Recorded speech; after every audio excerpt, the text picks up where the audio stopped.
தென்றலே மேலே பேச சீரியல்ல இனிய எபிசோட்ல கம்பு சண்டை ஆரம்பிக்குது. பரமனும் ரிஷியும் போட்டி போடுறாங்க. ஸோ 2 பேருமே தனித்தனியா தங்களோட திறமைய காமிக்கிறாங்க. சுத்தி காமிச்சு அதுக்கப்புறம் 2 பேரும் சண்டை போட ஆரம்பிக்கிறாங்க. கொஞ்ச நேரம் சண்டை போடுறாங்க. அதுக்கப்புறம் ரிஷி தன்னோட வேலைய போட்டு காமிக்கிறாப்புல.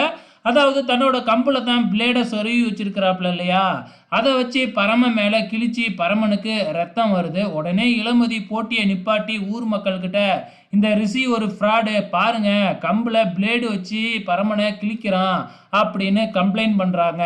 நம்ம பரமனுக்கு ஆதரவா நம்ம இளமதி இப்படி சொல்லும் பொழுது ஊர் மக்களும் பார்த்தீங்கன்னா ரிஷியோட கம்பை கேட்குறாங்க.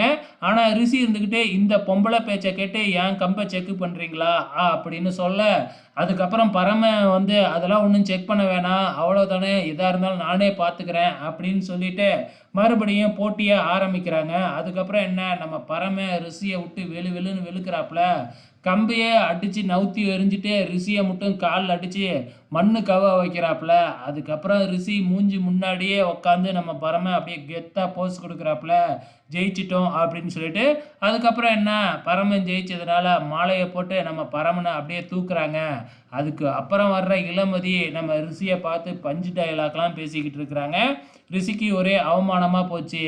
இதுக்கப்புறம் என்ன நடக்குது அப்படின்னு பார்த்தீங்கன்னா, பொங்கல் வைக்கணும் அப்படிங்கிற மாதிரி சொல்கிறாங்க.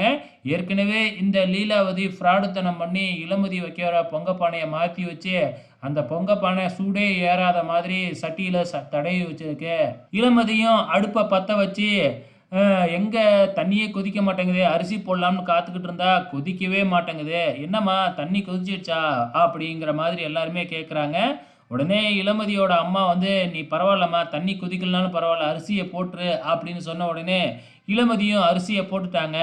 கொஞ்ச நேரத்தில் மழை வர ஆரம்பிக்குது.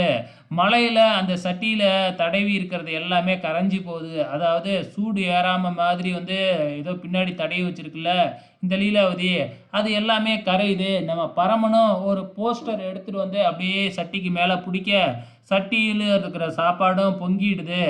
அதுக்கப்புறம் மழையும் நின்றுடுது. அதுக்கப்புறம் இது மாதிரி யார் பொங்கல் வச்சு இந்த மாதிரி மழை பெஞ்சதே இல்லை, நல்ல சகுனம் அப்படிங்கிற மாதிரி ஊர் மக்கள்லாம் இளமதியை பாராட்டுறாங்க. இளமதிக்கு ரொம்ப சந்தோஷமாயிடுது.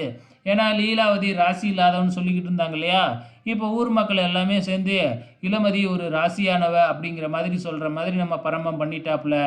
இதோட இன்னி எபிசோடு முடிஞ்சிருச்சு. வெயிட் பண்ணி பார்க்கலாம் அடுத்த வாரம் என்ன நடக்க போகுதுன்னு.